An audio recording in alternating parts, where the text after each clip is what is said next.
Continuamos con la enseñanza de Jesús sobre la proyección social de la iglesia. Ya vimos un poquito del Sermón del Monte. Hoy vamos a ver otro poco, pero de las parábolas. Y tampoco vamos a entrar en muchos detalles porque no tenemos todo el tiempo. Las parábolas son enseñanzas más indirectas de Jesús, pero eso no significa que no sean enseñanzas y que no hay que tomarlas en serio. eh, la cantidad de enseñanza que Jesús tiene sobre cuestiones económicas, por ejemplo, se observa mucho en las parábolas.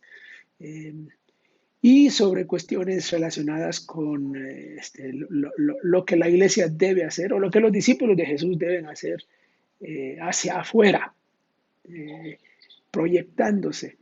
Bueno, he clasificado en tres categorías las parábolas con este tema. eh, una serie de parábolas, hay muchas, pero he escogido tres nada más, una serie de parábolas que hablan sobre el tema de ayuda al necesitado. Otra serie de parábolas, y voy a escoger una nada más, que tiene que ver con el uso de los bienes materiales. Algunas de esas se traslapan en sus enseñanzas. Y una tercera categoría son las parábolas que denuncian el mal o que ponen en evidencia algo relacionado con la sociedad, con el pueblo de Dios. Eh, bueno, de las parábolas que tienen que ver con la ayuda al necesitado, eh, miremos algunas. Como dije, solo voy a comentarlas y a mencionarlas brevemente. En Lucas 12 aparece la parábola que se llama del rico insensato.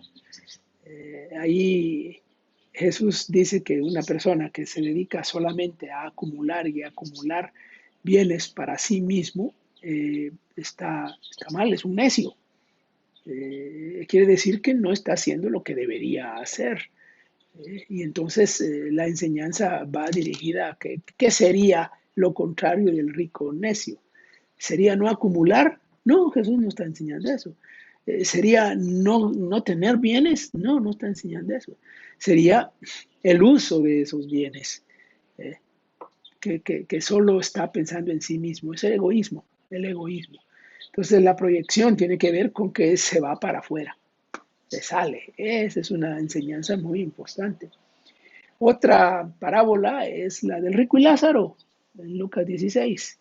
Muy conocida esa parábola, en que se entiende que el rico no es condenado por ser rico, ni el pobre es vindicado por ser pobre, sino porque reflejan o representan aquello que el Señor valora, aquello que el Señor espera de sus discípulos. Sí, este rico era espléndido en el sentido de que se rodeaba de sí para sí y hacía grandes cosas para sí mismo. Igual, más o menos lo mismo que la parábola del rico insensato. Y luego la parábola tal vez más emblemática de todas es la parábola del buen samaritano, en donde Jesús lo enseña claramente. Claro, el tema de esa parábola va más allá que simplemente la ayuda al necesitado. Tiene que ver con la pregunta fundamental que hace el maestro de la ley sobre qué debo hacer para heredar la vida eterna. Y ahí el diálogo nos lleva por el lado de la inconsecuencia entre saber la ley y practicar, amar a Dios y amar al prójimo, ¿qué implica? Entonces la parábola es un ejemplo de la consecuencia que hay entre conocer la ley y practicarla. La segunda categoría va con el uso de los bienes materiales. Y aquí solo uso una parábola, la de Mateo 25, la parábola de los talentos. Eh, esa parábola enseña que, que, que las personas reciben de parte de Dios recursos, ¿no? La hemos espiritualizado, de que habla de los talentos como que son las habilidades ministeriales que el Señor nos da. No, no está hablando de recursos físicos, está de dinero. Y cómo manejamos. Dime cómo manejas tu dinero y te diré si eres un discípulo, de verdad. ¿Cómo debe manejarse? Debe manejarse de tal manera que le rinda cuentas al Señor, le traiga cuentas al Señor. Y eso incluye lo que haríamos en favor de otros también. Y la tercera categoría de parábolas son las aquellas que denuncian el mal, que señalan la sociedad, especialmente el liderazgo religioso del tiempo de Jesús. En Marcos 12 hay una parábola muy fuerte, dura, este, cruel, triste, de el dueño de una viña que manda a un siervo para que recoja lo que le corresponde y los labradores lo tratan mal y manda a un segundo y lo tratan mal y así, hasta que manda a su hijo y lo matan. eh, y entonces concluye la parábola con un juicio a quitarles. Bueno, es una denuncia del liderazgo judío, del liderazgo religioso judío. Y por eso es que lo buscaban para aprenderlo, dice, porque entendieron el mensaje. Eh, y la otra parábola se encuentra en Lucas, capítulo 14, la parábola de la gran cena, que se llama, en donde están invitados todos y resulta que se ponen excusas y no llegan y el dueño del banquete dice, bueno, salgan a buscar a los cojos, los mancos y los ciegos y a los demás desecho, están fuera. Y otra vez es una denuncia de una situación eh, malvada, digamos, o de desinterés de parte de los líderes religiosos de su tiempo.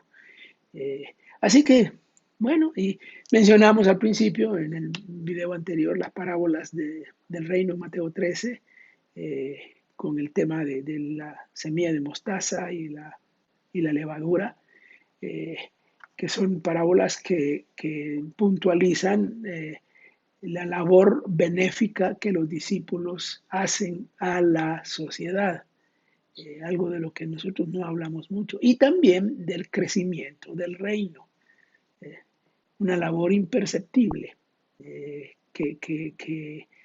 no se puede observar así, como trabaja la levadura en la masa. Es imperceptible y es un poquito de levadura. ¿Cuántos discípulos de Jesús se necesitan para beneficiar, para hacer bien a una sociedad? Bueno, ese es un cuadro más amplio y más general.